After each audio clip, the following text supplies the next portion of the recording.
Micklabear Games.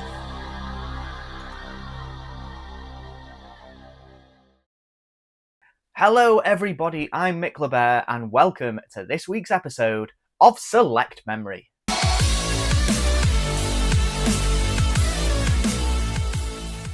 This week our episode comes from the Call of Duty franchise. A franchise that's loved by many, hated by some, but it can't be denied that it's an absolute monster of a franchise. And to be fair, some of the games I think are quite good, got good stories, good multiplayer, and they're very solid first-person shooters, you can't deny that. To me, Call of Duty is a bit like cheddar cheese in a way.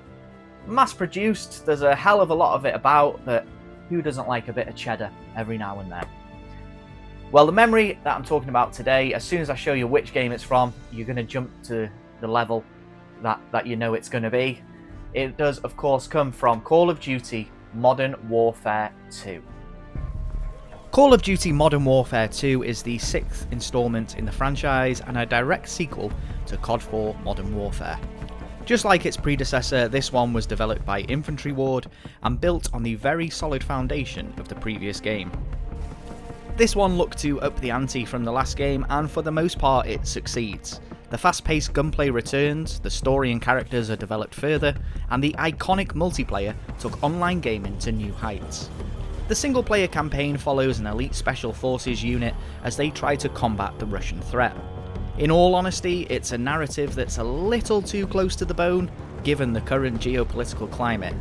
Engaging in battle with Russians on the White House lawn seemed far-fetched at the time. Let's just hope this wasn't foreshadowing.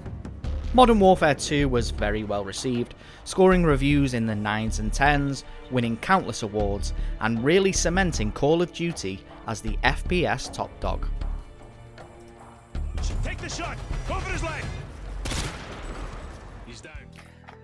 I think, for me, COD 4 Modern Warfare really set the stall as to what Call of Duty could be.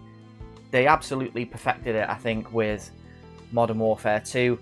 The first game was good, this became a cultural icon. This was where online multiplayer really took off, in my opinion. But you know what? It's got a pretty good damn campaign on it as well, an interesting story, and a very memorable moment, which we're going to come to now. I am, of course, talking about No Russian. Now, No Russian. To set the scene, the narrative of this game, it follows on from COD 4. This time, Makarov is leading a splinter Russian terrorist cell, and he's trying to stir global politics and force World War III. And to do that, he carries out a terrorist attack, say it quietly for the YouTube folks out there, on an airport which he looks to blame on the United States, which will then escalate into full-blown World War conflict. Now, the game does give you the option to skip over this entirely. It asks you that at the beginning.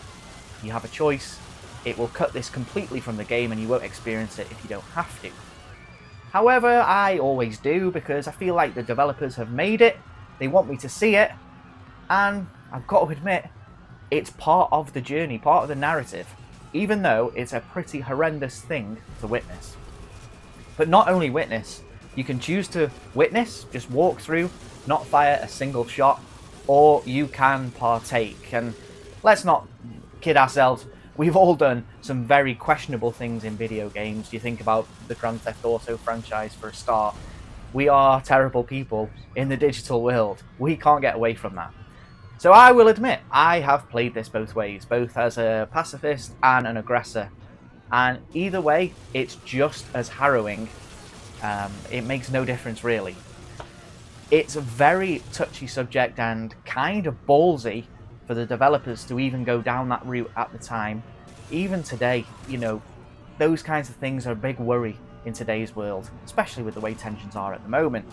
So for a video game to actually portray that and actually encourage the player to get involved in that kind of thing, it was shocking at the time. And I remember when I played it, I had to have a little moment after playing that level, just a little moment just to take in what had happened. Sat there in silence for probably about 30 seconds, it wasn't too long, thinking, my goodness, what is that? What have I just witnessed there? It's, of course, very controversial. There was calls for this game to be pulled from the shelves at the time. But you know what? I do feel like without that moment, the game is not the same. It's shocking. It's disturbing. I do think it's necessary for the narrative. So if I was to play it again, I would elect to play that level. Would I be a pacifist or not?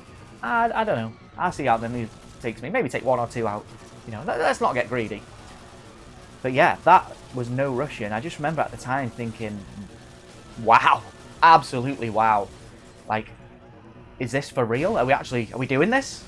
They did do it. And, you know, it didn't harm the franchise overall. It's gone on to be massive, massive business for Infantry Ward and Activision, and they've done very well for themselves, haven't they? But I want to know from you guys, have you played through the campaigns of Call of Duty? Do you even like Call of Duty, or are you one of those that's like, it's not for me, sick of seeing it? But have you played Call of Duty Modern Warfare 2? Did you partake, or did you not partake, or did you even elect to cut it from the game completely? What are your thoughts? I want to hear from you. Do you think that kind of thing has a place in video games, or should it be not even touched or thought about? Leave a comment down below. A like, a share, always welcome, and if you want to see more from myself, then a subscribe goes a long way, greatly appreciated. I've been Micklabear, this has been Select Memory, and hopefully I'll see you guys next week.